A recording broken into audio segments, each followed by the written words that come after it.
네, 오늘 하나님 말씀은 요한복음 10장 1절 말씀 보겠습니다. 진실로 진실로 내가 너희에게 말하노니 양 우리의 문으로 들어가지 아니하고 다른 길로 넘어 들어가는 자는 도둑이요 강도라. 그러나 문으로 들어가는 이는 양의 목자라. 뒤로 쭉 넘어가서요. 12절입니다. 삭구는 목자가 아니요 양들도 자기 양들이 아니므로 이리가 오는 것을 보면 양들을 버려두고 도망치느니라. 그리하여 이리가 양들을 채가고 흩어지게 하느니라. 삭군이 도망치는 것은 그가 삭군이기 때문이며 따라서 양에 대해서는 관심이 없느니라.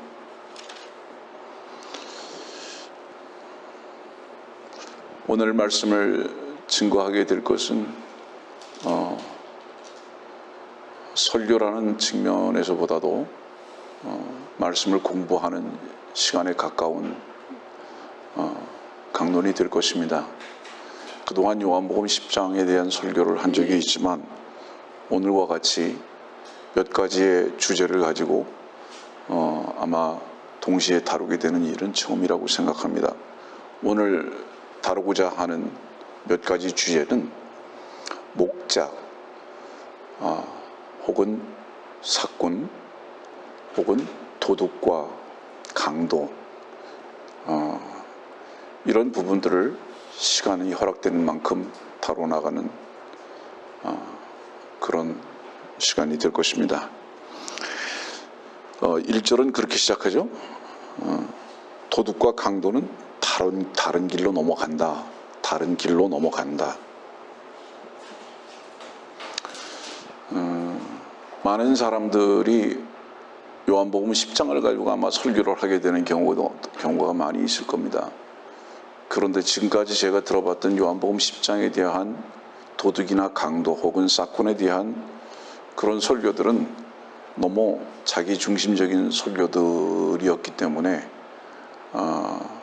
성경적으로 많이 왜곡된 그런 부분들이 있었음을 하지 않을 수 없습니다. 왜냐하면 보세요.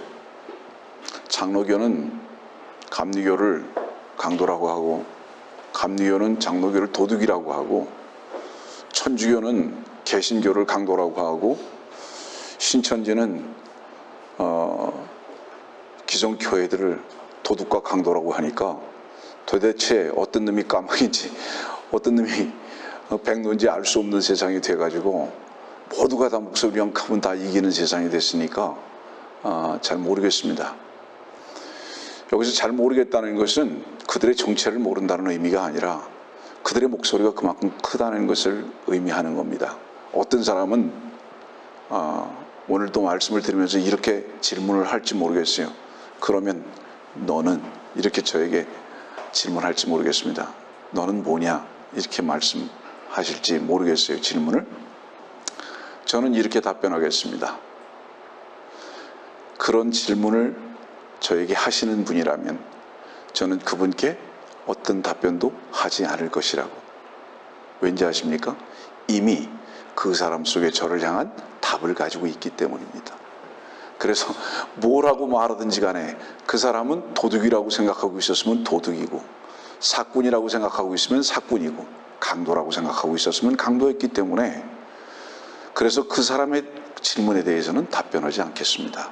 왜? 많은 사람들은 그 질문의 이유가 뭐냐 하면 자기 안에 있는 이미 답을 정해놓고 그 답에 대해서 동의하기를 바라는 의도라든가 아니면 너는 그러기 때문에 아니면서 왜 그러느냐라고 반론을 제기하기 위한 질문이기 때문에 그런 질문에 답할 만한 가치는 전혀 없죠. 그러니까 너는 무엇이냐라고 질문하는 분이 계시다면 이미 당신 마음속에 당신이 답을 내놓고 있지 않습니까? 이렇게 제가 답변할 수밖에 없는 겁니다. 그러나 여러분들은 말씀을 들으면서 지금 저를 확인하기를 원하지 마시고 성경에서 말씀하고 계신 바로 이런 부분들이 어디로 향하고 있는가를 찾아보시는 시간이 되면 됩니다. 그러면서 여러분들은 만족한 시간들이 되기를 바라는 겁니다. 도둑과 강도는 다른 길로 넘어간다. 왜 문으로 안 갈까요? 이유가 뭘까요? 쉽게 얘기하면서 우리 이 시간을 가집시다. 왜 문으로 안 넘어갈까요? 문으로 넘어가면 주인이 알아요. 그래서 문으로 안 가요. 그래서 주인이 보지 않는 곳으로 가려고 합니다. 그 다음에 문은 왜 또 통과하지 않는지 아세요? 그 문은 주인만 들어가는 문이기 때문에, 그렇기 때문에 그 문으로 안 갑니다. 뿐만 아니라 가장 중요한 게 뭔지 아십니까? 그 문으로 들어가면 주인과 동일하게 돼야 하기 때문입니다. 아세요? 그런데 그 문은 죽음의 문이기 때문입니다. 그리고 다시 사는 부활의 문이기 때문입니다. 하기 때문에 도둑과 강도가 그 문으로 들어가면 쉬운 표현으로 쫄가닥 망하는 거예요. 자기가 끝난다고요. 그러니까 그 문 못 들어가요. 왜냐하면 문의 주인, 길이신 그 주님을 만나게 되면 반드시 전제가 뭔지 아세요? 함께 죽어야 되는 거기 때문에. 그렇기 때문에 그 문 못 들어갑니다. 그래서 죽지 않고 다른 곳으로 한번 가보려고 하는 자들이 바로 도둑이고 강도입니다. 오늘 이런 부분들을 중점적으로 여러분들에게 한번 다뤄나갈 건데요. 근데 여기 말씀 보니까 다른 길로 넘어간다 그랬잖아요. 분명히 다른 길은 없죠. 주님께서 요한복음 14장에 그렇게 말씀하셨잖아요. 그 뒤에 한번 봅시다. 요한복음 14장 보면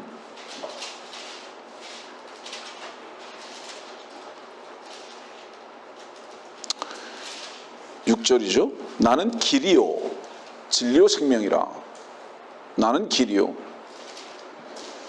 여러분들, 길이신 이분, 이 문을 통과해야만 들어갈 수 있는 겁니다. 길이신 이분께서 가신 그 길을 가려면 반드시 이 문을 통과해야 돼요. 이 문은 뭐예요? 죽음의 문이고 다시 산 문입니다. 예. 양들은 이 문을 들어가지 않고는 절대로 존재할 수 없습니다. 느헤미야 3장의 말씀 한번 보실래요? 느헤미야 3장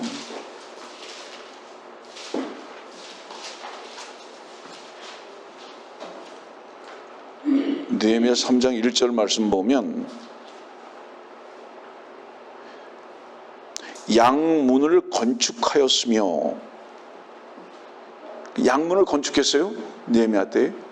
근데 이 3장에 보면 14절은 똥문도 있고요, 28절 말씀 같은 경우는 뭐 말문도 있고요, 생선문도 있고요, 이거 물고기 문지 3절 말씀 보니까 물고기 문도 있고요.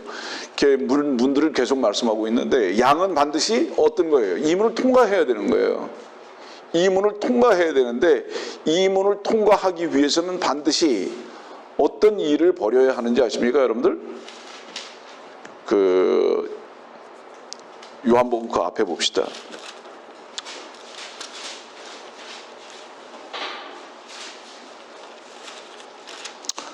요한복음 5장 2절, 요한복음 5장 2절입니다.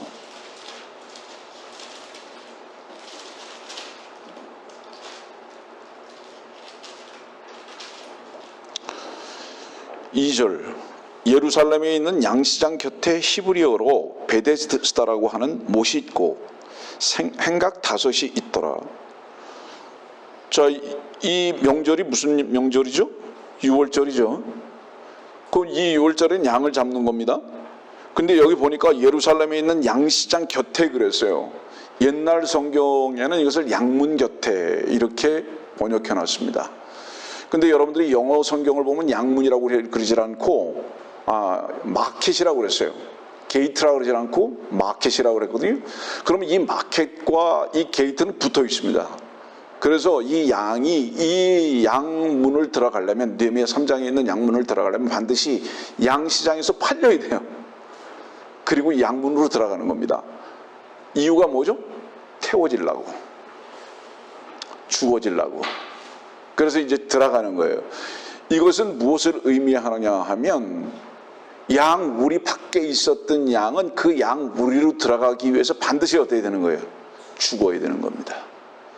죽임을 당하고 난 다음에 비로소 양의 우리에 속한 자가 되는 거예요. 그래서 이제 느헤미야 3장은 양문이라고 말씀하고 있고 요한복음 5장은 양시장 곁이라고 그랬는데, 주님의 은혜를 알려면 반드시, 베데스다는 은혜의 집이잖아요. 베데스다라는 이름 자체가 은혜의 집. 주님의 은혜의 집, 그 양우리에 있으려면은 반드시 전제가 무엇인지 아느냐? 왜 죽어야 하는지를 알아야 하고, 누구로 인해서 살았는지를 알아야 된다. 그래야 베데스다, 그 안에 있을 수 있다. 은혜의 집 안에 있을 수 있다. 그런데 이 순서가 좀 바뀌었는지 모르겠지만요, 양 마켓에서 양의 게이트로 통과해 들어가서 베데스다라는 못이 있는데, 은혜의 집이라는 못이 있는데, 근데 여기 소경, 절뚝발이, 혈기 마른 자, 이게 뭐를 말하죠? 원래 눈먼 양이나 바보 멍청이, 이 점 많고 흠 많은 양들은 은혜의 집에 있을 수 없어요. 거기 있을 수가 없어요. 근데 거기 들어가 있어요, 이 사람들이. 거기 들어가 있고, 들어가서 뭐를 지금 기다리는 겁니까? 이걸 낫기를 기다리는 거예요. 나을 필요가 없어요. 왠지 아세요? 그 병으로 인해서 이미 죽은 거예요. 여러분들 낫기를 소원할 필요가 없어요. 이미 우리는 나을 수 없는 죽음에 이르는 병에 걸렸기 때문에, 걸려서 죽은 자들이에요. 이것이 양의 출발점이에요. 그래서 이게 죽은 경험이 없이 뭐예요? 오늘 요한복음 10장에 의하면 양의 문으로 들어가지 않고 다른 길로 간 거죠. 다른 길로 간 거예요. 다른 길로 가가지고 얼마 동안 있었냐면 38년 동안 있었어요. 다른 길로 가가지고 38년 동안 있었다는 거예요. 이건 무엇을 의미하죠? 문은 율법 행하는 것이 문으로 들어가는 게 아니다, 이 말이에요. 그 율법으로 인해서 죽어야 되는 것을 발견하는 것이 양의 문으로 들어가는 거다, 이 말이에요. 이 말씀의 뜻이 그거예요. 여러분들 조금 더 조심해서 들으시길 바랍니다. 율법은 지키라고 주는 것이 아니라, 그것 때문에 나는 죽어야 할 저주받을 자라는 것을 발견해야 하는 자들이다, 이 말이에요. 그래서 이 죽어야 할 저주받을 자라는 것을 안 자들은 이미 양의 마켓에서 팔려가지고 양의 문에 들어간 존재예요. 그래서 들어갔다가 다시 살았기 때문에 이제 어때요? 나으려고 노력할 필요가 없어요. 이미 나은 자들이에요. 영생을 얻은 자들이다, 이 말이에요. 근데 아직 이 38년 된 병자는 뭐예요? 분명히 낫지를 못했기 때문에 38년 동안 어때요? 몸부림치는 거죠. 자유함이 없어요. 예. 그러니까 거기서 결국은 어때요? 은혜의 집이라는 이름은 써놨는데 은혜를 누리지 못하는 거예요. 다시 정의합니다. 여러분들이요, 은혜를 누리려면 유일한 길이, 유일한 문이 필요하다. 주님과 함께 죽고 그의 길 가운데 있는 것이다.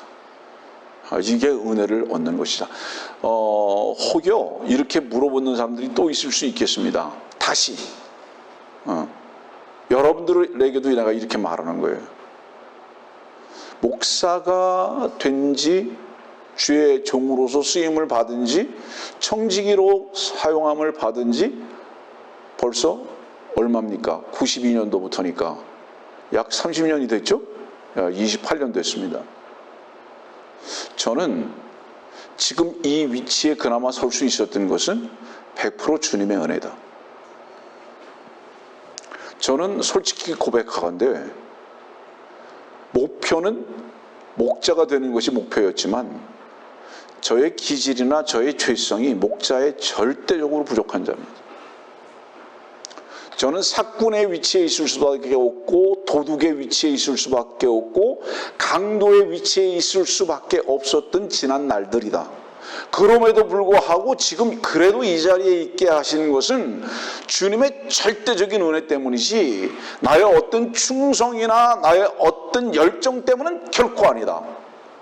주님께서 온전히 붙들어 주신 은혜 하나 때문이다라는 것을 고백합니다. 예. 그래서 저에게는 분명히 주님 한 분 외에는 자랑할 수 없어요. 지난 날을 돌아보면 지금 현재도 보면 그래요. 절대적으로 주님 한 분으로 인해서만 현재에 이르게 됐고 현재에 서 있게 되었다.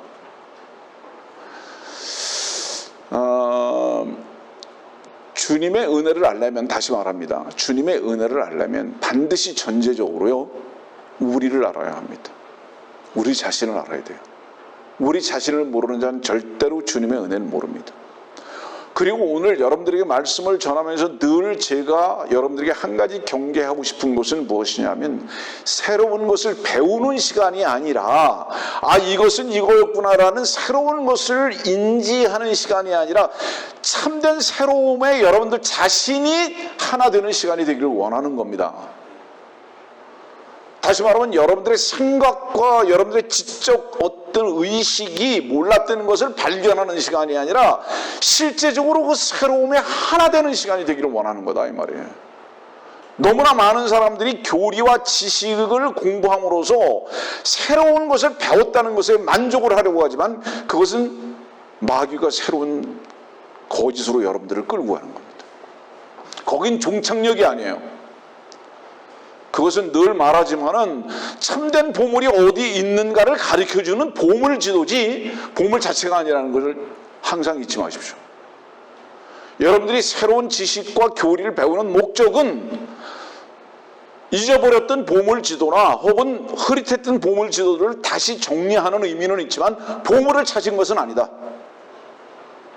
잊지 마세요, 여러분들. 그래서 중간에서 만족하려고 하지 마십시오. 주님께서 말씀하시길 요한복음 14장에 그러셨잖아요. 내가 길이고 진리고 생명이다. 그 진리는 뭐죠? 진리는 모든 것으로부터의 자유입니다. 여기서의 모든 것으로부터의 자유라는 것은 자기 마음대로 사는 것을 말하는 게 아니에요. 그건 방종이죠. 성경에서 말하는 진리는 뭔지 아세요? 성경에서 말하는 자유, 그거는 모든 것으로부터의 만족을 말하는 겁니다.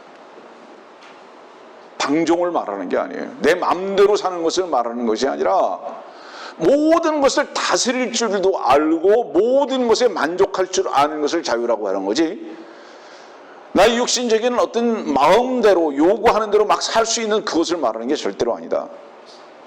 그래서 자유로운 자들은 어떤 증거를 가지고 사는지 아세요? 날마다 만족합니다. 감사합니다. 찬송합니다. 여러분들에게 무엇인가? 자, 보세요. 한자로 이렇게 불자를 쓰는데요, 이 불자를 가지고 있는 모든 것은 마귀로부터 온 것입니다. 불신, 불행, 불만, 전부 다 마귀로부터 온 거예요. 그거는 여러분들의 육신적인 필요를 채우지 못함으로 인해서 오는 현상입니다. 그러나 이 모든 불자를 주님의 진리로 채워지게 되면 만족하고 감사하고 찬송합니다.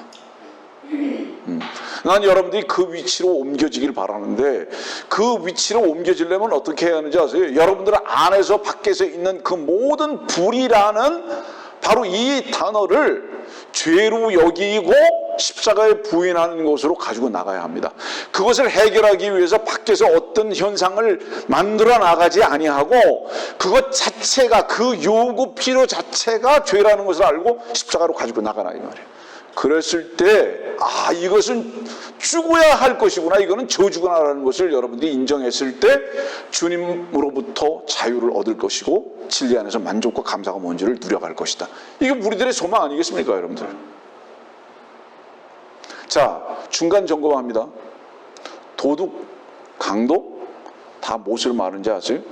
하나입니다. 거짓 구원으로 이끌어가는 거예요. 여기로 여러분들의 오늘의 말씀의 포커스가 맞춰지길 바랍니다. 도둑과 강도는 다른 문이잖아요. 다른 문, 다른 길로 내려가잖아요. 곧 이거는 절대로 구원을 얻지 못하게 하는 겁니다. 다시 정의할게요. 구원이라는 것은요, 한 번 구원이 영원한 구원입니까? 맞습니까? 예, 그 구원은 여러분들이 그 구원의 주와 하나 되는 것을 말하는 겁니다. 어디죠? 십자가에서. 그리고 그것은 영원한 것입니다. 그러니까 이 구원의 문을 통과하지 아니하고 넘어가려고 하는 자들은 영원히 자기와 함께 지옥으로 가고자 하는 바로 이 시도를 하는 자들입니다. 오늘 성경에서 여러분들은 이 부분을, 이 도덕과 이 강도를 배워나가면서 찾아야 할 것이다. 자, 도덕과 강도는요, 두 존재를 말하는 게 아니에요. 한 존재 안에서의 두 방면을 말하는 겁니다. 도둑은요, 주인 몰래 하는 거예요. 그게 도둑이에요. 네. 강도는 드러나게 하는 거예요. 드러나게 하는 거예요. 그러면 또 다른 측면이 있습니다.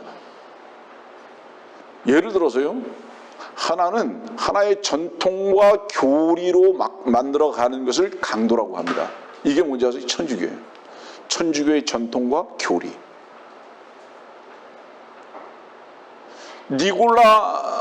니골라파가 나중에 뭐가 됐죠? 니골라 교리가 됐죠? 교리가 됐잖아요. 네? 하나의 제도로 딱 만들어 놓는 거예요. 그것이 아니면 안 된다. 도덕은 뭔지 아세요? 자, 보세요. 개신교는요, 프로테스탄트는 행위로 구원을 얻는다고 말하지 않아요. 예수 그리스도 외에는 구원이 없다고 말해요. 그렇게 옷을 입었어요. 근데 실상은 뭐를 가르치는지 아세요? 행해야 된다고 계속 가르치는 거예요. 저는 참 유감스러운 게 있어요. 예를 들어서요, 바른 교리와 바른 성경을 가지고 바른 구원을 가르친다고 하는 분들에게 요즘 종종 제가 말하는데, 구원을 교리적으로 완벽하게 가르쳐주고 있다고 저는 여깁니다. 그분들이. 문제는 그 교리가 잘못된 게 아니에요. 구원을 가르치는 그 교리가 잘못된 것이 아니라 그 교리를 이론적으로 가르치는 데 그치고 있다는 데에 문제가 있는 겁니다. 그 교리가 듣는 자와 배우는 자에 의해서 실제적으로 그 교리 안으로 들어가려면 반드시 어떤 문을 통과해야 하는 것입니다. 늘 말하지만 그것이 개인적으로 그리스도의 죽음에 동참하는 겁니다. 그런데 이 죽음에 동참하는 것은 실제적으로 가르쳐주지 아니하고 교리적으로만 가르쳐주니까 이성적으로 지식적으로만 이걸 받아들이게 됐다 이 말이에요. 그리고 그분들이 하는 말이 뭐라고 얘기하는지 아십니까 여러분들? 행위구원을 자꾸 말한다고요. 행위구원 말한다고. 여러분들 행위구원 누가 말하는 거죠? 캐톨릭입니까? 맞습니다. 행위구원 어디죠? 안식교입니까? 맞습니다. 행위구원 그건 또 뭡니까? 감리교? 예, 맞습니다. 감리교 그렇게 가르칩니다. 장로교에서도 일부 그렇게 가르쳐요. 행위구원 말한다고 얘기합니다. 근데 놀라지 마세요, 여러분들. 그렇게 행위구원에 대해서 민감한 그분들이 갈라디아서 3장 3절은 한 번도 들여다보지 않은 게 분명합니다. 갈라디아서 3장 3절 보세요. 한번 뭐라고 말씀하고 계시나.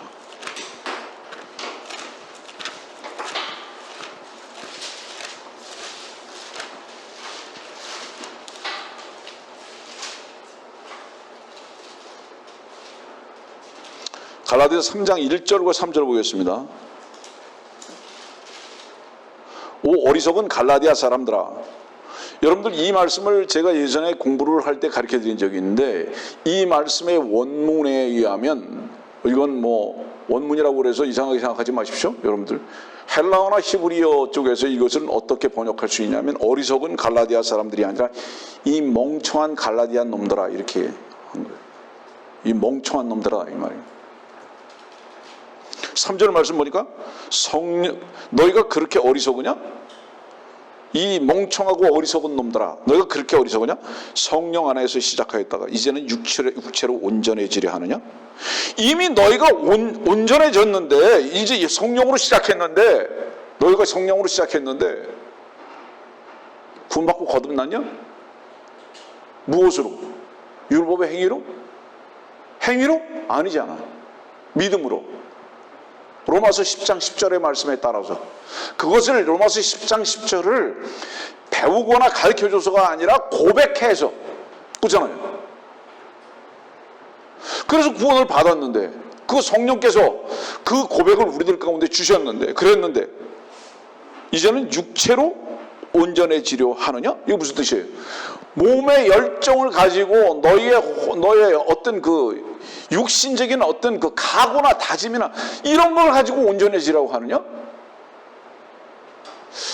저는 이 시대에 이 갈라디아 교회에 편지한 사도의 편지를 받아야 할 자들이 너무 많다.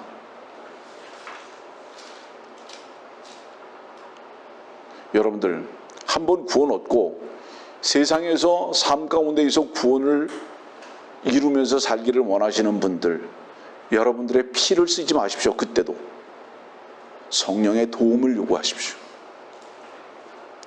구원이 성령에 의해서 왔다면, 성물로 왔다면 이 삶 속에서의 죄를 이기는 힘도 성령의 능력으로 가능한 것입니다. 그것으로만 가능한 거예요. 우리의 육체와 각오와 다짐을 쓰는 게 아니에요. 저는 이 갈라디아서 3장 3절의 말씀을 듣고 적용할 수 있는 사람들이 되기를 바란다. 그분들에게 감히 이렇게 제가 말하는 겁니다. 우리 다른 곳을 한번 봅시다. 누가복음 10장 말씀 볼까요? 누가복음 10장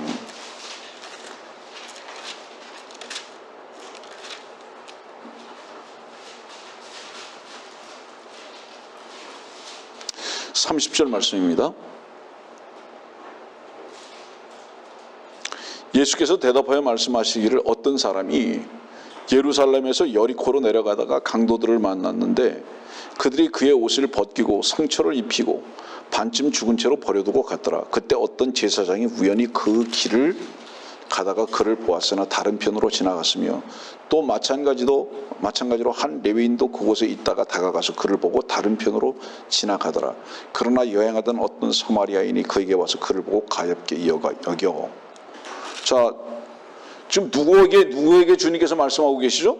25절 보니까 한 율법사가 일어서서 주를 시험하여 말씀드리기를 선생님 내가 영생을 상속받으려면 어떻게 하여야 하리이까? 지금 율법사하고 얘기를 하고 계시는데 강도를 만난 사람에 대해서 얘기합니다. 그러면서 제사장과 레위인을 말씀하고 계시거든요.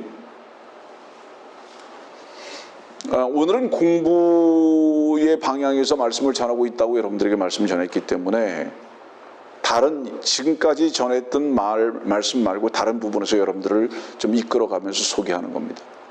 여기 강도들이 누구냐? 강도 만났는데 강도들이 누구냐? 바로 제사장과 레위인이다. 그리고 율법사인 네 자신이 강도 만난 강도다. 너는 네 자신이 강도며 강도를 만났음에도 네 자신이 너를 모르는 자다. 그러면 강도 만난 자는 누군지 아느냐? 그 길을 가다가 예루살렘의 길을 가다가 반쯤 죽은 채로 그냥 버려둔 사람. 이거 뭐를 의미하는 거예요? 이제 죽은 자예요. 이 강도 만난 자는 죽은 자예요. 이 죽은 자기 때문에 구원을 얻을 수 있었어요. 강도 만난 자는. 그런데 보세요. 제사장과 레위인은 다른 길로 가요. 다른 길로 가요. 역사적으로 이 제사장과 레위인과 율법사는 오래전부터 강도들이었다 이 말이에요. 오래전부터 강도들이었다 이 말이에요. 그러니까 이 강도들은 언제부터 있었느냐? 요한복음 10장 말씀 보세요, 여러분들. 요한복음 10장 8절입니다.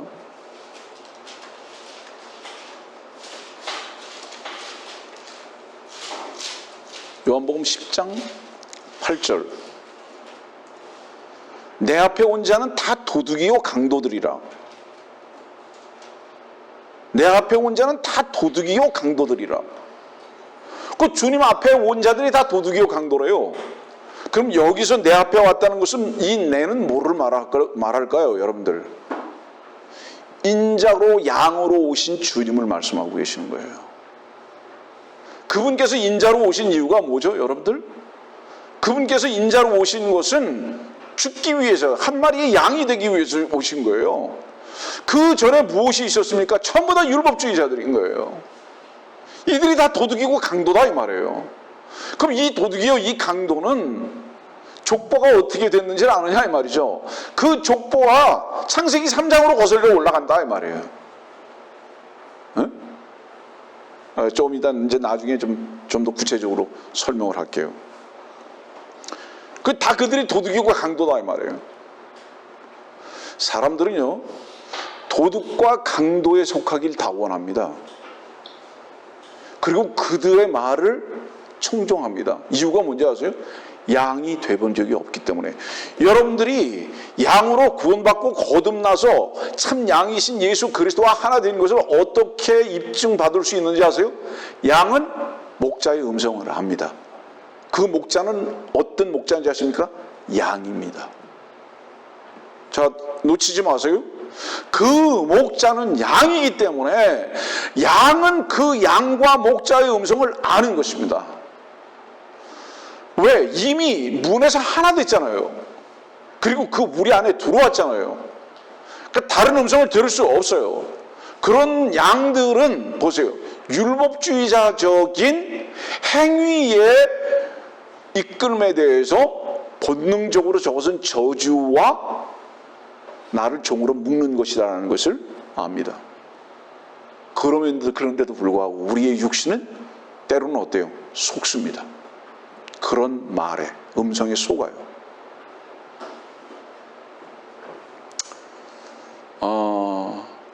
이 시대에는 참 어려운 시대죠.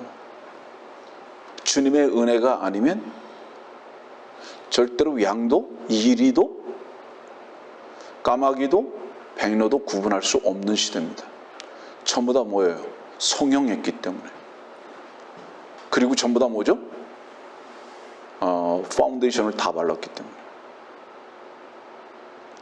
가리는데 천재적인 재주들을 다 가지고 있기 때문에. 그래서 이 시대에 까마귀와 이 시대의 이리들은요, 먼저 소리 지릅니다. 까마귀 조심하라고, 이리 조심하라고 먼저 소리 지릅니다. 목소리 크게. 그러니까 그 참 양이, 목자의 음성, 양의 음성을 몰랐던 양들은 속아서 갑니다. 글로. 그것이 맞는 줄 알고. 자, 여러분들 오랜만에 제가 이 말씀을 전하는데요, 이 세상에서 한 가지만 속는 겁니다. 한 가지만. 그 한 가지만 속는 게 뭔지 아세요? 이 세상에서는 속는 거 하나도 없습니다. 이렇게 여기고 사세요. 이 세상에서는 속는 게 하나도 없다. 왠지 아세요? 헛된 것을 가지고 속는 게 아니다 이 말이에요. 이 세상은 다 헛된 거거든요. 영원하지 않습니다. 있다가도 없어지고, 있는 것 같으나 전부 다 헛된 것이고 불탈 것이고, 영원한 것 같지만 썩는 것이고. 어디서 아는 거예요? 죽음 앞에서 다 알아요. 다 끝난 거예요. 이 세상에서는 어차피 다 속는 거예요. 그래서 이 세상에서는 내 자신이 이미 속음으로 인해서, 속는 것으로 인해서 태어났고 속는 것 안에서 살아온 겁니다. 여러분들, 아무리 목청을 높이고 진지한 것 같아도 그렇단 말이에요. 그러니까 이 세상에서 속는 건 유일하게 하나, 참된 부분에 대해서 잘못 선택하고 잘못 아는 것은 속는 겁니다. 그거 하나만 속는 겁니다. 그래서 많은 사람들이요, 참 마음이 안타까운 것은요, 돈에 속았다, 자존심에 속았다. 예를 들어서 보세요. 사랑에 속았다? 속은 거 아니에요. 정말로. 헛된 거 지나가는 거예요. 이거 전부 다. 자, 사람에게 속았다. 이 사람에게 속았기 때문에 저 사람에게 갔어요. 우리의 마음이 너무 아픈 건요, 차라리 이 사람에게 속고 있으세요. 또 다른 사람에게 가도 또 그 사람에게 또 속고 있어요. 정말입니다, 여러분들. 이유가 뭔지 아십니까? 인간은 진리를 향해서 발걸음을 뛸 생각을 안 해요. 자기가 좋은 사람들과 좋은 일들을 찾아다닐 뿐이지 절대로 진리를 향해서 발걸음 안 뛰거든요. 그래서 이 사람한테 속은 사람이 이 사람 버리고 저 사람한테 가거든요. 천만에요. 정신 차리십시오. 그 사람 당신은 정말 또 속일 겁니다. 왜? 당신의 선택 자체가 이미 속음으로 출발한 거기 때문에 그렇다 이 말이에요. 당신이 무엇을 선택했는지 아느냐? 사람을 선택했을 때 이미 당신 안에 있는 속는 것으로 인해서 사람을 선택한 거기 때문에, 그래서 무엇을 선택할 수 있는 지혜가 우리에게는 없다. 주님께 이렇게 기도만 할 뿐이다. 주님이여, 우리를 붙드소서. 주께 맡겨지기를 원하나이다. 그래서 주님 한 분으로 전달되어지고 주님 한 분으로 이끌어 간다면 그것 하나만이 참된 것이고 영원한 것이고 속지 않는 가치 있는 것이다. 언제 이런 거 할까요, 여러분들? 언제? 이것을 알아지기를 원하는 기도 간절히 하십시오, 여러분들. 그래서 썩는 것 가지고 다투거나 그것 가지고 잠 못 자거나 그러지 마세요, 여러분들. 그것 때문에 뿔딱지나고 싸우고 그러지 마세요, 여러분들. 그것은 어차피 벌어져야 할 것이었다라고 주의 믿음의 눈으로 인정해버리세요. 그리고 오직 그런 것들을 통해서 주님 한 분의 참되심만을 얻는 시간이 되기를 기도하십시오. 그러면 됐습니다, 여러분들. 그래서 이 주님 한 분만 상실하지 아니하는, 잊어버리지 아니하는 우리는 너무나 안타까운 일들이 많이 있는 거예요. 다시 중간 점검합니다. 도덕 강도 하나로 갑니다. 참된 구원을 얻지 못하게 하는 자들, 이거 하나입니다. 네.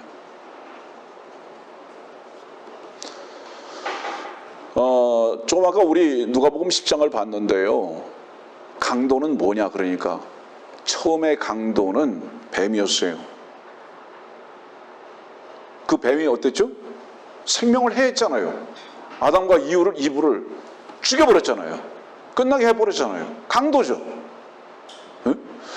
결국은 그 강도가 가져왔던 게 뭐죠? 무화과 나무의 실과를 따먹으라고 그랬죠. 선악을 알게 하는 나무 실과를 따먹으라고 그랬죠. 뭐를 얘기하는 거예요? 율법으로 네 자신이 의롭게 되라고, 악을 멀리 하라고, 이거 가르쳐줬죠. 그러면 율법사, 제사장, 레위인 다 뭐예요? 강도의 졸개들, 강도의 종들. 주님께서 누가복음 10장에 왜 이들을 등장시키셨는지 아세요? 니네들 자신이 이미 강도들이고 강도에게 죽임을 당한 자들을 네 자신인데 그걸 모르고 있다. 네 자신이 모르고 있다. 그래서 지금 누가복음 10장에 그들을 등장시키신 이유가 바로 그겁니다. 그런데 보세요. 누가복음 10장 다시 가죠.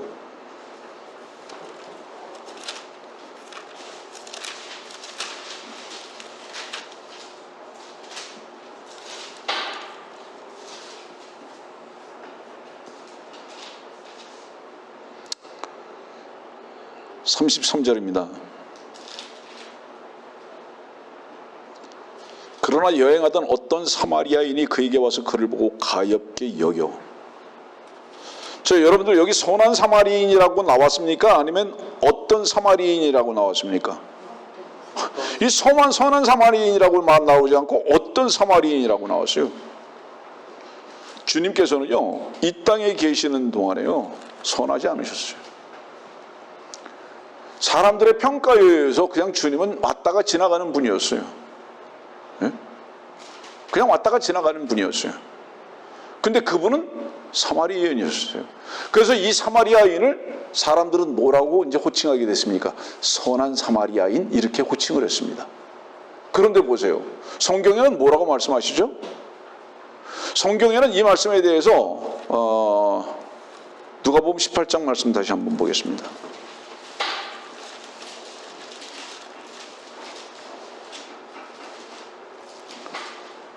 누가복음 18장 18절 19절.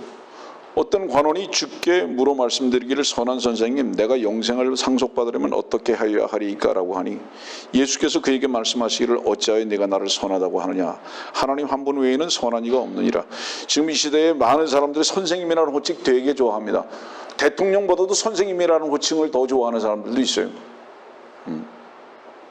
내가 뭐 말은 안 하겠지만 그런 사람들 많이 있어요. 선한 선생님. 근데 하나님 한 분 외에는 선한 이가 없느니라. 왜 이 말씀하셨는지 아세요? 혹시 여러분들? 내가 나를 선하다고 하느냐? 어찌하여 내가 나를 선하다고 하느냐? 이 말씀 무슨 말씀이에요? 자, 여러분 스스로 답변해 보세요. 주님 선하세요? 안 해요? 선하시죠? 근데 관원이 선한 선생님이라고 호칭을 하니까 네가 나를 어찌하여 네가 나를 선하다고 하느냐? 이 말씀 왜 하신 거죠? 나는 선생이 아니야. 나는 선한 하나님이야.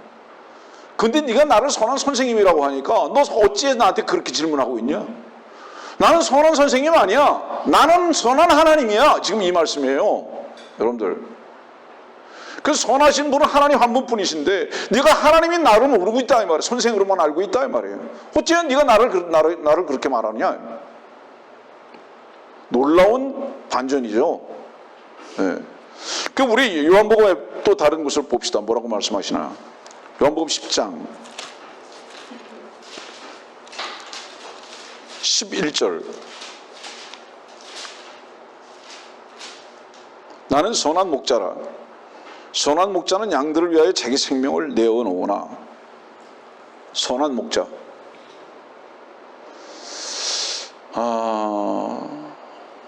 정말 좋으신 목자죠. 주님은. 근데 여러분들은 알겠지만 목자를 영어로 뭐라고 호칭하죠? 독일 개예요. 셰파트예요, 셰파트. 그 모든 미국의 경찰견은 다 셰파트입니다. 스마트하고 용맹스럽고, 예? 뒤로 물러나지 않는 거죠. 주인이 한번 뭐라 그래? 물어 그러면 그냥 무는 거예요. 놔 그러기 전에 계속 물고 있는 겁니다. 돌격 앞으로 하는 거예요. 목자는 셰파트거든요, 영어로. 여러분들 그 셰파트는 양들을 물지는 않아요. 무는 척만 해요. 양몰이개예요, 한마디로 얘기해서. 양들을 안 물어요. 그렇지만 양들을 무엇으로 몰아가는지 아세요? 무는 척하는 것으로, 짖는 것으로. 어디로 몰고 가죠? 주인의 휘파람 소리에 맞춰서. 주인이 왼쪽으로 데려가라 그러면 왼쪽으로 몰고, 오른쪽으로 데려가라 그러면 오른쪽으로 몰고, 주인이 내게 데려와라 그러면 주인에게 데려오는 거예요. 주님은 목자셨습니다. 왜 주님이 선한 목자셨는지 아세요? 선하신 하나님의 종으로 이 땅에 오셨기 때문입니다. 그리고 선하신 하나님의 종으로 이 땅에 오셔서 양들을 지금 이끌어 가셨을 뿐만 아니라 그 양을 위해서 생명을 내어놓느니라. 여러분들, 이 시대에 목자라는 존재들이 혹여 생명을 내놓는다 할지라도 순교라는 이름을 얻을지는 모르겠지만 이 목숨은 어차피 끝나야 할 배설물들인 거예요. 주님 한 분만이 고귀하신 몸이셨습니다. 제가 여러분들에게 퀴즈 내죠. 이 세상에 가장 큰 조형물이 뭔지 아십니까? 가장 큰 조형물은 십자가입니다. 십자가는 어디서부터 어디까지 연결되는지 아십니까? 셋째 하늘 우편 모자에서부터 지옥까지 연결된 겁니다. 위에서 밑에까지 쫙. 이것은 무엇을 의미하는지 아세요? 하나님이신 그분께서 지옥을 경험하신 것을 말하는 거예요. 그래서 가장 높은 곳에서 가장 낮은 지옥까지 연결된 겁니다. 가장 큰 조형물이죠. 그 다음에 이건 뭐를 의미하죠? 모든 만물과 모든 사람을 포함하는 것입니다. 동에서 서에 이르기까지, 북에서 끝에 이르기까지 가장 큰 조형물, 십자가. 네. 그게 세워졌죠. 그것은 뭐를 의미하죠? 하나님께서 지옥을 경험하신 겁니다. 가장 큰 조형물이죠. 그런데 그 큰 조형물이 왜 세워진 이유가 뭔지 아세요? 전 세상을 구속하고 회복시키시기 위해서. 그래서 이 조형물이 갈보리라는 언덕 위에 세워졌잖아요. 그런데 이 조형물이 세워질 때에 아무도 함께하지 못했습니다. 전부 다 도망가고 침뱉고 부인하고 두려웠습니다. 이 조형물 십자가에 한 사람도 동참한 사람이 없습니다. 주님 홀로 이 십자가에 달리셨던 거죠. 그런데 놀랍게도 이제 그 조형물에 그분 혼자 계셨지만 친구들이 모이기 시작했습니다. 그 친구들이 누구죠? 죽음을 경험했던 양들입니다. 목사님 계시는데요, 혹시 이 설교를 다른 목사님들 들으실지 모르겠습니다. 동역 간단히 설명을 드릴게요. 동역은 목사와 목사의 일을 말하는 게 아닙니다. 동역은 주님의 일에 하나 된다는 것을 의미하는 겁니다. 동역이 뭔지 아세요? 주께서 가신 그 일과 길에 양들을 데리고 가는 것을 말하는 거예요. 함께 죽고 함께 부인되어지고 함께 그 문을 통과하고 함께 그 길 가운데 있어서 진리를 누리고 영생에 이르는 바로 이 삶이 이 시대의 목사들과 목자들의 유일한 동역에 동참되어지는 바로 그것을 의미하는 것이다. 잊어버리면 안 됩니다. 그겁니다. 그래서 이 동역은 반드시 그 전제가 무엇이냐? 십자가입니다. 이걸 제시하는 거예요. 그래서 온 우주에 가득한 이 조형물에 사람들은 하나도 보이지 않고 이제는 전부 다 도망만 다 가버린 겁니다. 베드로같이.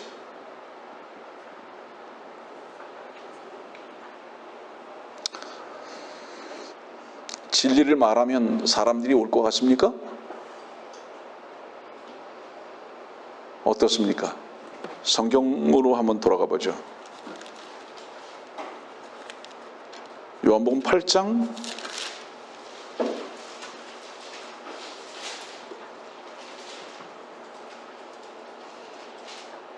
40절입니다. 진리를 너에게 말한 사람이 나를 죽이려고 하는도다. 아브라함은 이렇게 하지 않았도다.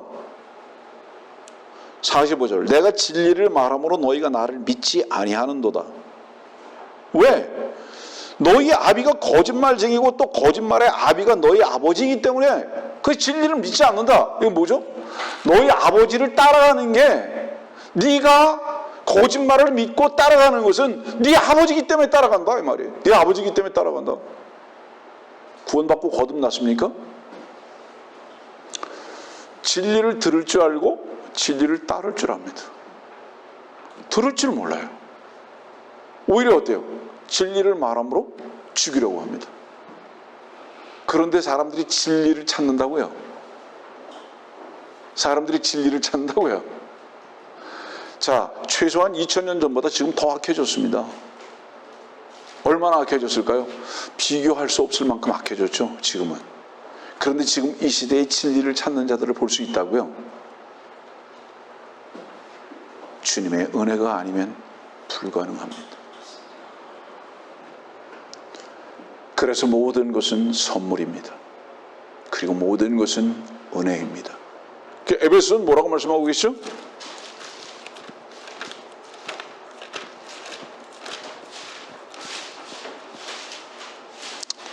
에베소 2장 5절입니다. 죄들 가운데서 죽었던 우리를 그리스도와 함께 살리셨으니 너희가 은혜로 구원을 받은 것이니라. 은혜로.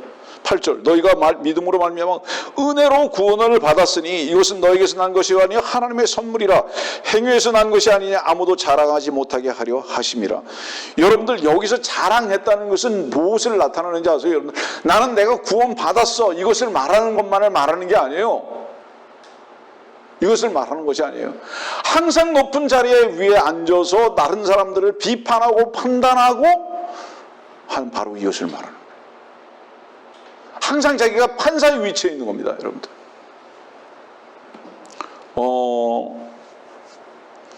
법은요, 감정이 없습니다. 법은 이성만 있습니다. 아세요? 다시 말하면 이건 뭐를 얘기하냐면 법은 우로도 안 됩니다. 비로도 안 됩니다. 법은 법으로만 적용시키는 겁니다. 그래서 법에는 인격이 없어요. 이해하시겠습니까? 무슨 얘기지? 그래서 교만한 자들은요, 인격이 없어요. 우는 자들과 같이 울고 웃는 자들과 같이 울어야 되는데, 우는 자들과 같이 울고 웃는 자들과 같이 웃는 것이 아니라 그 웃음과 그 울음이 내 안에 동일한 가치로 와 닿을 때만. 이해합니까? 다시 상세히 얘기할게요. 우는 자들과 같이 울며, 이건 뭔지 아세요?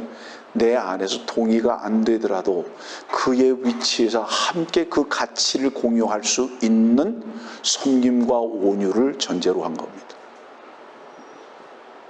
웃는 자들과 같이 웃고, 이건 뭐를 얘기하는지 아세요?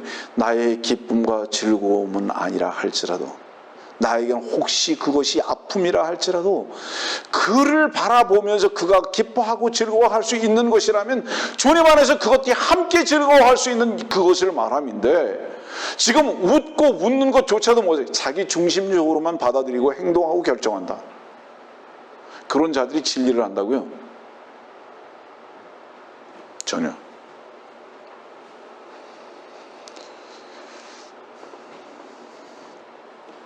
자, 강도, 도둑, 문으로 들어가지 않고 죽이는 자들이죠. 창세기 3장을 봅시다.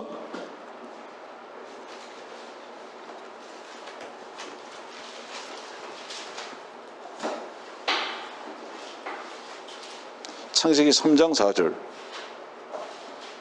그 뱀이 여자에게 말하기를 너희가 반드시 죽지는 아니하리라. 여러분들 무서워요. 이 뱀의 말이요, 지금도 종교인들, 자연인들 마음속에 그대로 가장 강력하게 역사되는 거예요. 에이, 그렇지 않을 거야. 지옥? 에이, 그래도 나를 어여삐 여기서 지옥은 안 가게 하실 거야.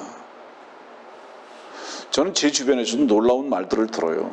아이, 그분이 교회를 얼마나 봉사를 했는데, 아이, 그분이 주님을 얼마나 섬겼는데 그분이 지옥 간다는 말이 안 되는 거야. 그럼 무엇으로 지옥을 면했죠? 그 사람의 말에 의하면 장로, 권사, 교회 봉사, 그것으로 지옥을 거부하고 천국을 산 겁니다. 그 말에 따르면. 이런 사람들이 너무 많이 있는 거예요, 우리 주변에. 주님은 뭐라고 말씀하시죠? 반드시 죽는다. 누가 그러면 이 가능성을 열어둔 겁니까? 그렇지 않을 거야, 그렇지 않을 거야. 바로 이 작은 길 같지만 이 미로와 같은 이것을 누가 제시한 겁니까? 이게 강도예요. 바로 이 제시받은 것을 가지고 지금도 금과 옥조같이 마음에 딱 여기고 살아가는 자들이 있다 이 말이에요. 그들 자신은 불안합니다. 저는 오늘도 말씀 듣는 자 중에서 분명히 이 구원의 확신의 문제 앞에서 불안하거나 두려운 사람이 있을 수 있으리라고 저는 생각합니다. 점검하셔야 돼요. 점검하셔야 돼요. 그래서 그 안에서부터, 자기 안에서 듣는 사람이니까 자기 자신의 안에서부터 그래도 라는 가능성을 스스로 만들어가게 만든 강도. 바로 이 시조가 누구죠? 이 강도의 시조가 뱀입니다. 그리고 카인인 거예요.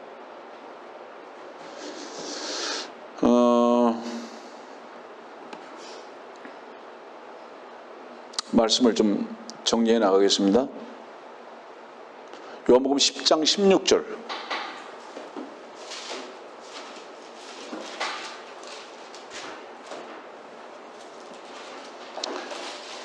요한복음 10장 16절. 또 나에게 이 양우리에 들지 아니한 다른 양들이 있어 내가 그들도 데려와야 하리니. 이 양우리는 이스라엘 백성을 말하는 겁니다. 이 양우리에 들지 아니한 다른 양들이 있어. 이 다른 양들은 교회를 말하는 겁니다. 네?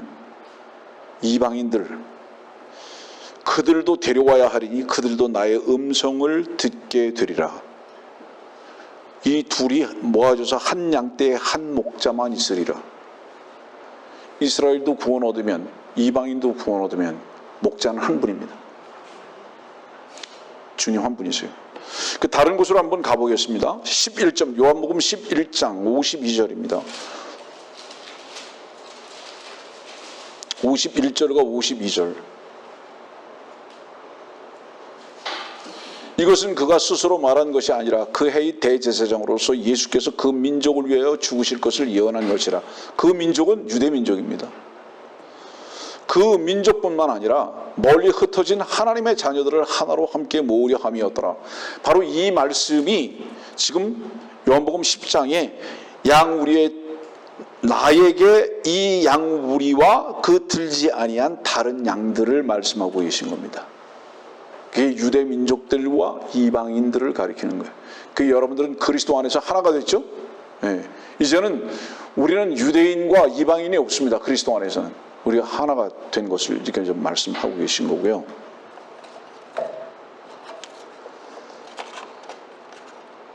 자, 그 다음에 이제 10장 12절로 갑시다.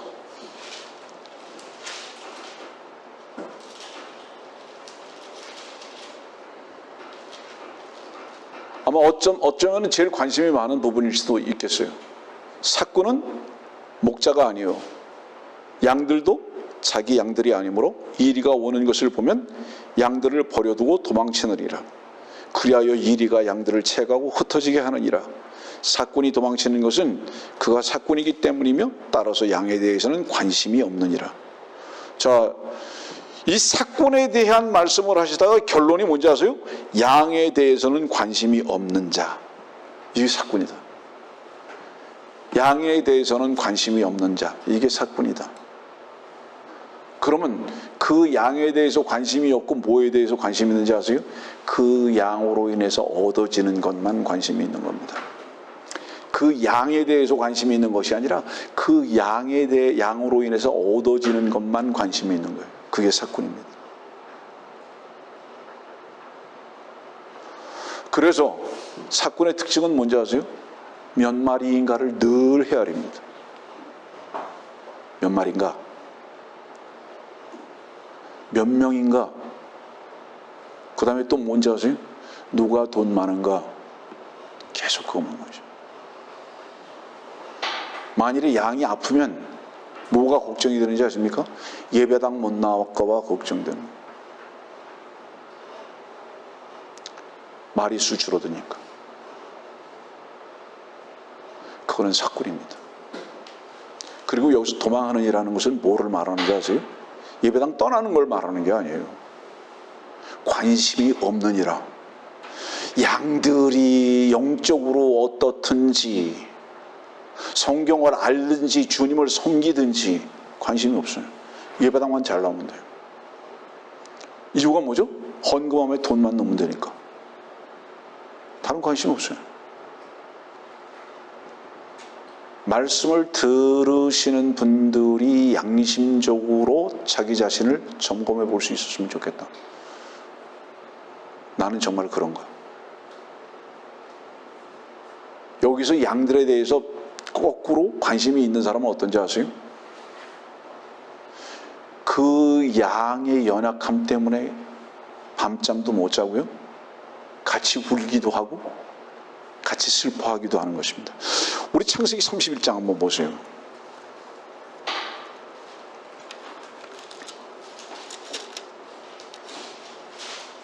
창세기 31장 40절입니다.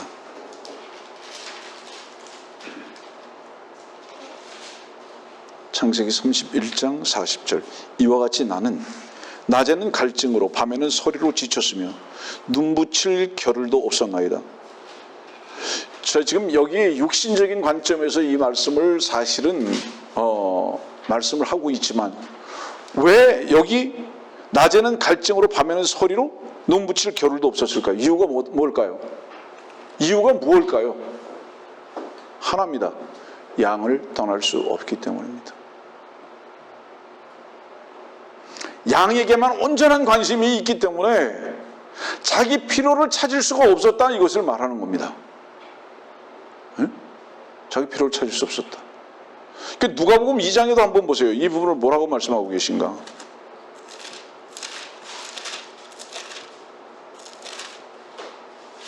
누가복음 2장 8절 말씀.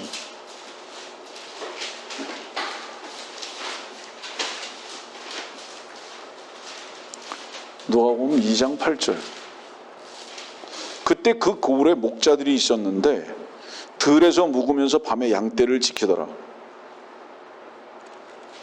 목자들 집이 없을까요? 목자 집이 있을까요? 없을까요? 있어요. 있는데 왜 들에 있을까요?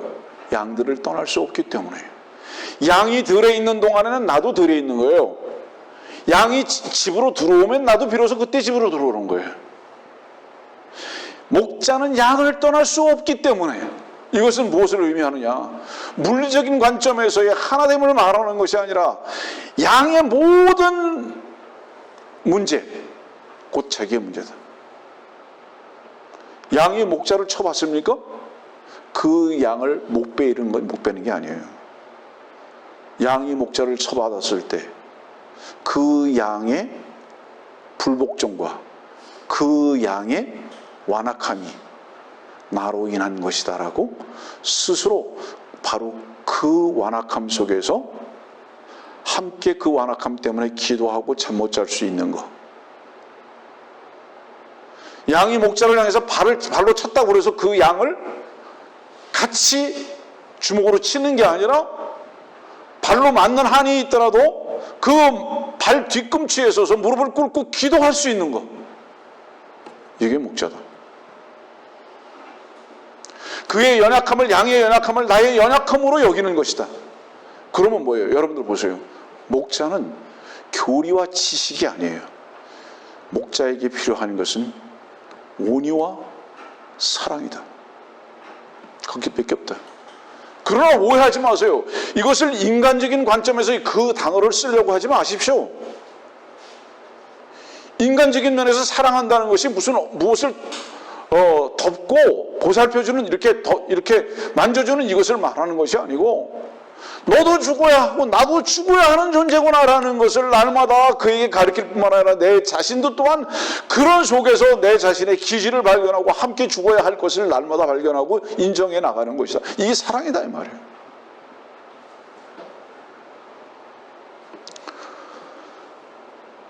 사꾼은 이리가 오는 것을 보면 도망하고 관심이 없다.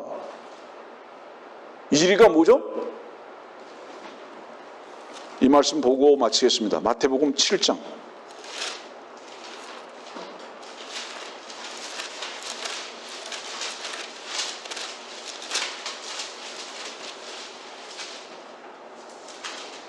마태복음 7장 15절입니다. 거짓 선지자들을 조심하라. 그들은 양의 옷을 입고 너에게 나오나 속은 약탈하는 이리들이라. 목자는 이리들을 보고 도망하지 않는다. 무슨 얘기죠? 여러분들? 양들을 지키기 위해서. 자기 자신이 먼저 어떤지 아세요? 양들 앞에 서서 이리와 싸웁니다. 예?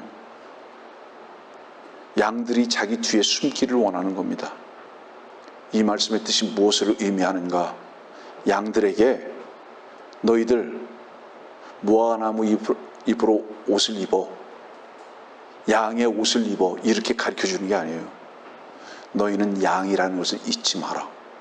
너희는 이미 죽었다는 것을 절대로 잊지 마라.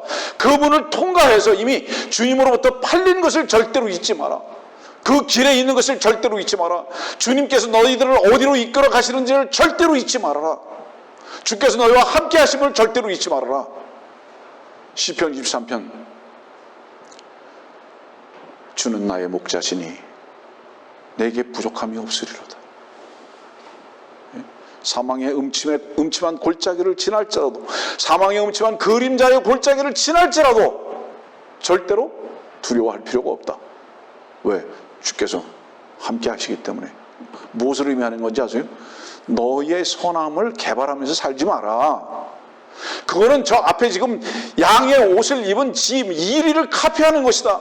그렇게 하면 절대로 안 된다. 이것을 날마다 가르쳐주고 지적해주고 함께 벗어서 주님 앞에 벗은 모습으로 발견되어져서 주님의 참 양이신 그분과 하나 되는 삶으로 이끌어가는 것을 의미하는 것이다.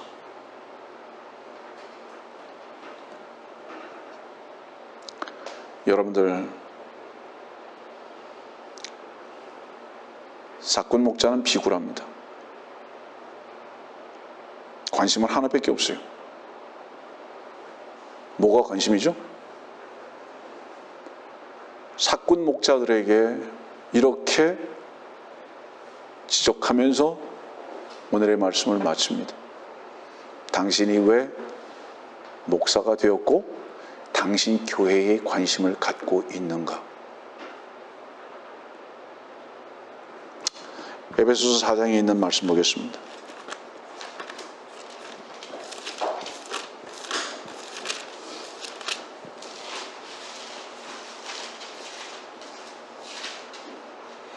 에베소서 4장 11절.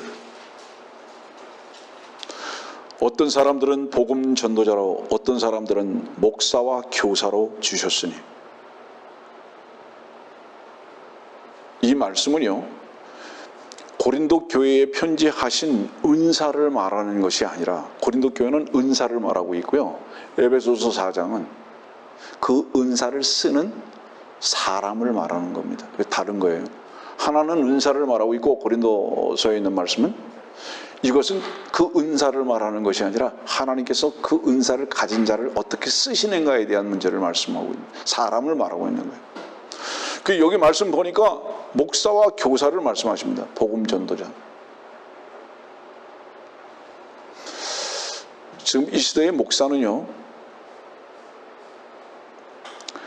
여러분들 목회서신을 자세히 보세요.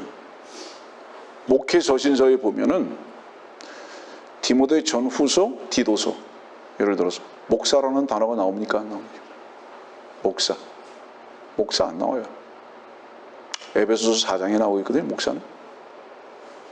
그러면 목회서신이라는 디모데 전후서와 디도서에는 뭐가 나오는지 아세요? 장로와 감독들이 나옵니다. 목사 없애자, 이 말씀을 전하는 게 아니에요. 여러분들, 목사는 이상하게 어떤 전통으로 뿌리 내렸는지 아십니까? 한 지역 교회를 섬기는 자로 뿌리 내렸습니다. 전통적으로. 근데 이 섬긴다는 이 단어가 얼마나 아름다운 단어인지 아십니까? 섬긴다는 것은 뭐를 의미하는 건지 아세요? 종이라는 거예요. 그것으로 인해서 무엇을 얻는 것을 말하는 게 아니에요. 섬긴다는 것은 뭐를 의미하는지 아세요? 처분에 맡기는 것을 의미하는 거예요. 섬긴다, 교회 섬긴다, 이게 뭐를 얘기하는 거예요? 교회의 머리 대신 그분의 처분에 맡기는 겁니다. 월급 정해지는 거 아니에요. 형평이 정해지는 게 아니에요. 뭐가 정해지는 게 아니에요.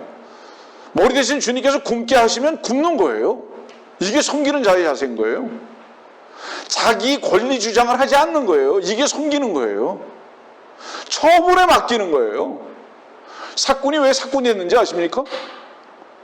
양을 많이 하면 그 양들에 의해서 나오는 것이 많다라고 생각한 것이 섬김이 아니라 목사의 위치에서 이것은 나의 것이다라고 생각하는 바로 이 고정관념 때문에 그런 것이다, 이 말이에요. 누가 월급 정해놨느냐, 이 말이에요. 밭을 가는 소에게 망을 세우지 않아야 하는 거 맞습니까? 맞죠? 그러면 그 망은 누가 안 세워야 하는 건지 아십니까? 주장하는 자세를 말하는 게 아니에요. 나 먹을 거 줘, 이걸 말하는 게 아니고 섬김의 주인 되신 그분께서 내 입을 어찌 닫게 하겠느냐. 주인을 섬긴다면 내가 너를 어찌 굶기겠느냐. 이 믿음을 말하는 것이다, 이 말이에요. 그런데 지금 이 시대에 목사들이 전부 다 사꾼이 되어버렸습니다. 목사들이 사꾼이 된 그 증거가 뭔지 아세요? 외적으로 양들이 아닌 염소들만 불리는 것에 급급하고 숫자 노름에만 급급하고 그것으로 인해서 나오는 어떤 소득에만 관심을 가지고 있기 때문에 목사들이 다 어느 순간인가 사건이 돼버리고 말았습니다. 자, 오늘 우리는 선하신 목자 주님, 도둑 강도, 율법주의자들, 카인, 뱀의 종들, 행위로 무엇인가를 하려고 하는 자들, 그 다음에 작은 목자, 싹군, 목사를 다뤘습니다. 충분한 시간은 아니었지만 우리는 오늘 말씀을 통해서 이 몇 가지들을 조명해 보면서 지금 이 시대가 얼마나 어둡고 또 혼란스러운 시대인지, 여러분들 주님 앞에 날마다 진리의 말씀과 빛 가운데에서 주님을 따를 수 있는 은혜와 주님의 이끄심 앞에서 순종되어지는 양들이 되기를 원해서 기도하고 간구하는 무리들이 되어야 할 줄 압니다.